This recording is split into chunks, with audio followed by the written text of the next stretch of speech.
Hello and welcome to the Ancient Esoterica YouTube channel. My name is Sarah and today we are going to do an oracle card reading with the Starseed Oracle by Rebecca Campbell. The intention for this reading is to deliver a message to starseeds, lightworkers, and if you're not sure or are unfamiliar with what a starseed is, basically I believe that not all souls incarnated on planet Earth originate from planet Earth. There are many different star systems and planets and worlds that souls can incarnate on in just this universe. And there are infinite universes. So starseeds are souls who originate from other worlds, star systems like Arcturus, the Pleiades, Sirius, Mintaka and Orion's Belt, and so many more. And lightworkers are usually starseeds or souls who are incarnated on planet Earth that are here to shine their light and do their light work, which is the work of God, work of spirit, just being of service to humanity in the light. So this is a message for starseeds and lightworkers. What do we need to know? And now the first card that came out was it's called and it's about soul gifts and training. It's time to step up. So you may be finding that at this time in your life, some of your psychic gifts or your spiritual gifts are coming online. And that can manifest as heightened sensitivities, increased awareness of the energies in your environment, meaning tuning into spirits, earthbound souls, and any energies that are in your home or on your land. So this could mean that you may feel called to do a sacred offering to your land as well, which can mean sometimes just, picking a flower with permission, honoring it, bringing its essence into your body, and then giving it back to the earth. And in that offering, you are offering that essence and that energy that you're feeling in your body, whether it's love, whether it's abundance, bliss, peace, whatever, and then just offering that back to the earth, not holding on to it, not hoarding it, saying, I thank you for receiving, and then gifting that energy to the earth, or whatever you intuitively feel called to do. So I really do feel like this is an activation point where many of us are awakening. We're seeing the corruption and the layers of darkness and illusion and deception that is and has been present on planet Earth for thousands of years. And we are now expanding our consciousness enough, bringing all of this into our awareness, into the light of truth, and really discerning that we do not want to continue feeding this system, feeding these beliefs, these lifestyles, etc. And in that reclamation process, we are really being called to step into a new awareness, step into new ways of being, and to honor these gifts that are coming forward at this time. Now, this particular message may not be for everyone, but you may also feel called to wait. It's not yet time, things are being woven. So maybe you are experiencing and feeling this activation of your gifts, and you're feeling like it's time for you to step up and show the world who you really are, but you're not really sure what medium or what way to go about that. If you do feel called to wait and you feel within your being that you are in a bit of a chrysalis phase, know that every phase you're in lays the foundation for the next phase and the next phase. So if you're sort of at this chrysalis phase, at this time in your life where you're really being called to slow down, be in stillness, tune into the authentic energy that's within you, that is preparing you for times when you will step up into a new frequency, into new action, and express the truth of who you are. Because if you're not totally clear about who you are, what you are here to create, and what you desire to create, you may sort of run like full speed ahead and not be prepared for what's ahead. So the Chrysalis phase often prepares us and gives us the tools to hold our frequency and to hold our truth, no matter what obstacles or challenges or roadblocks we may face in the coming times and chapters. So some people may be called to finally start that podcast, or finally finish editing that video, or develop a social media presence. Whatever creatively you're feeling called to move forward with, honor that. But if you are still in that chrysalis phase and your body is still calling for stillness and you're feeling more like connecting with that vision, do that. Because there is going to be an equal balance, I feel like, especially through the fall months as we approach a lot of the changes that are in store for us this winter and going into 2025 and beyond. Some of us are going to need to honor that chrysalis phase now, while others are stepping up and taking the lead and taking these roles of service. Neither are right or wrong, both just are, and both are necessary, because those who are in the chrysalis phase now will be called to step up in later months to serve in whatever ways they feel called to. And I have full body chills right now as I'm saying that. So honor the season you're in and honor the messages of your body. Because oftentimes when we are tuning into these visions and we are activating our soul gifts, we want to just go full speed ahead and just channel them and express them and all of that. But if we do so from a not fully integrated space, or if we're still a little fragmented or unhealed in certain ways, we'll actually wind up spilling our energy out, and our true intentions won't be upheld because we're sort of like forcing ahead from the level of the ego and the mind. And when your mind, body, and soul are all on the same level, then you can really move forward into action in a very aligned and easeful way. So the next card we have is Perspective, which I love this card because look at that. That's us. That's us. That's Earth. And it really speaks, the message for this card is none of this matters. Zoom out and find common ground. So oftentimes when we are very close to a problem, a situation, a dream, anything, the phrase, we can't see the forest through the trees, has been very present for me. And I feel like that relates to this card, because when you zoom out and you see the bigger picture and see that we are literally just a tiny speck in this universe.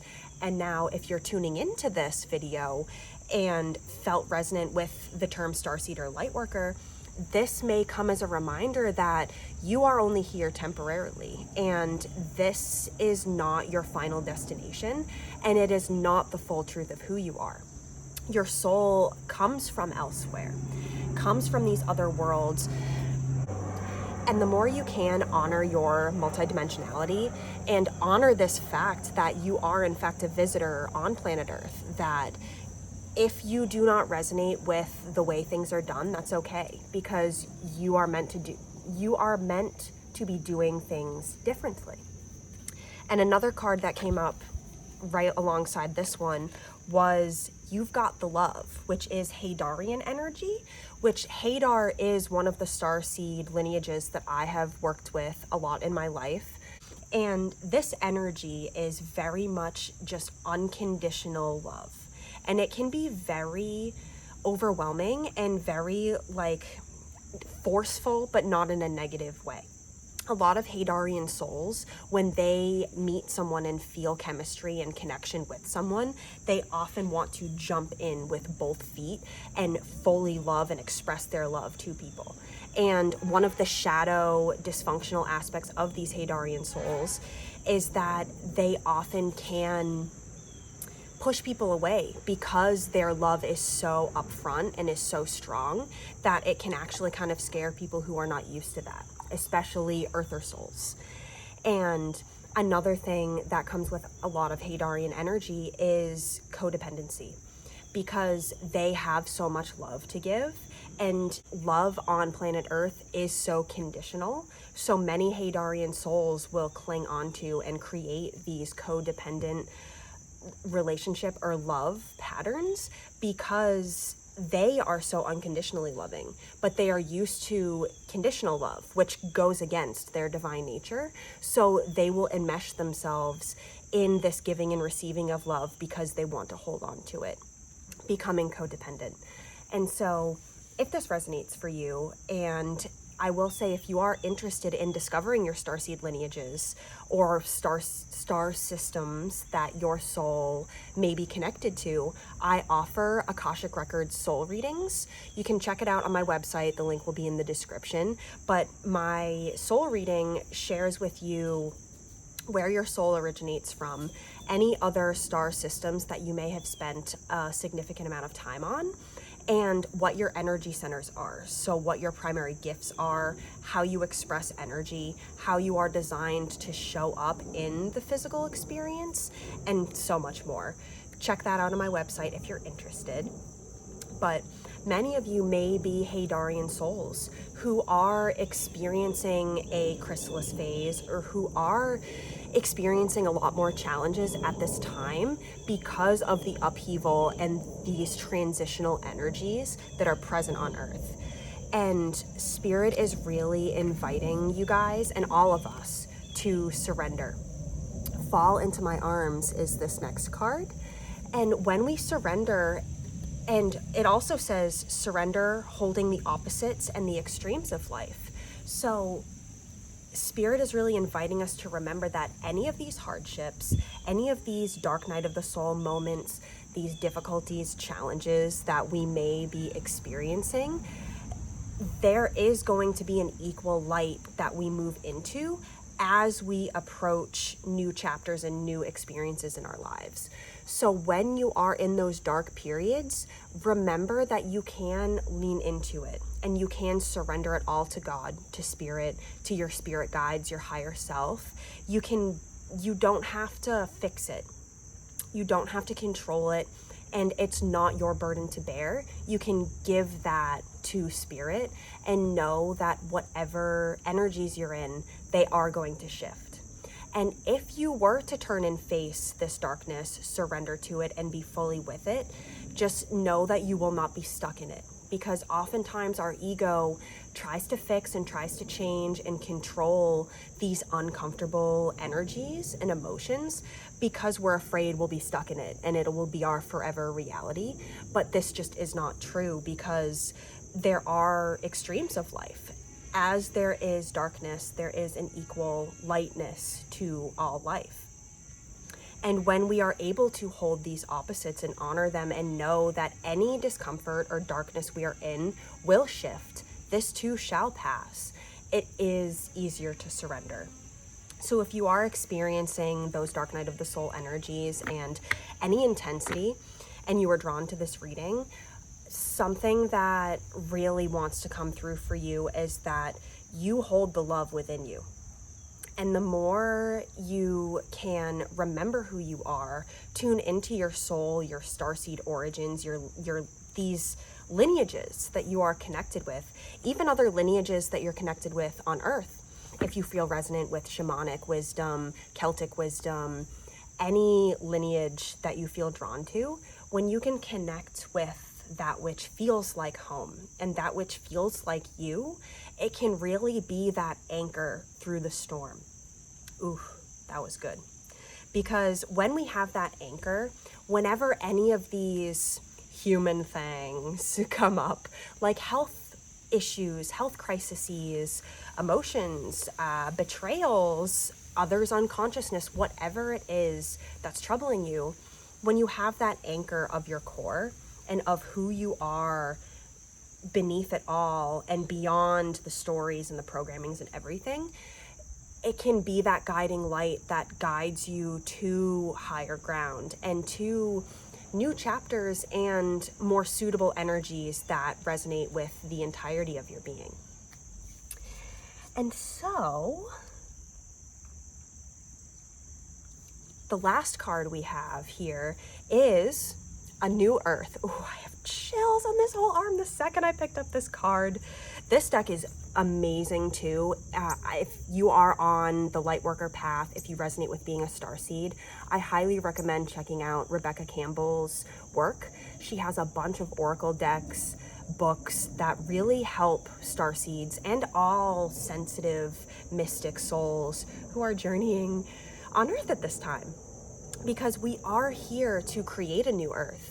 And many starseeds resonate with Dolores Cannon's work, where she talks about the 3 waves of volunteers and these volunteer souls who come from higher realms and these other worlds that are coming to Earth to help shift the energies here.